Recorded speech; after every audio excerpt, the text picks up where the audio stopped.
Voici ce qui se passe après la mort des enfants. S'il vous plaît, envoyez cette vidéo à quelqu'un d'autre pour partager un rappel. Et si vous voulez savoir comment je fais mes vidéos, cliquez ici. Un matin, lorsque le prophète Muhammad, que la paix soit sur lui, était avec ses compagnons.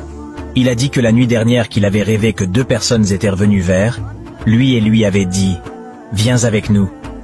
Ils ont continué jusqu'à ce qu'ils aient atteint un jardin de végétation profonde, verte et dense, et ayant toutes sortes de couleurs printanières au milieu du jardin. Et il y avait un homme très grand. Le prophète Muhammad, que la paix soit sur lui, pouvait à peine voir sa tête à cause de sa grande taille. Et autour de lui, il y avait des enfants en si grand nombre qu'il n'en avait jamais vu. Il leur a demandé à tous les deux à ce sujet, et ils ont répondu « Que l'homme que vous voyez est le prophète Ibrahim, que la paix soit sur lui. » Et les enfants autour de lui sont ces enfants qui sont morts avec la foi islamique. Quand le prophète Muhammad, que la paix soit sur lui, a dit cela.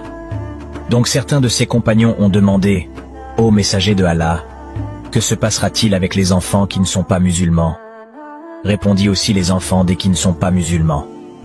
Ainsi, lorsque les enfants meurent avant d'atteindre la puberté, ils sont transférés au paradis et leurs âmes y sont bénies sous la garde du prophète Ibrahim.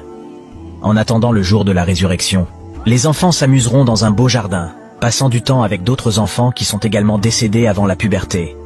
Au jour de la résurrection, les gens seront ressuscités de leur tombe, et les enfants seront également élevés dans l'état d'enfance et de jeunesse dans lequel ils sont morts. Quand l'un d'eux rencontre ses parents, il saisit leurs vêtements ou leurs mains, et il ne le lâche pas jusqu'à ce qu'Allah l'autorise, lui et ses parents, à paradis.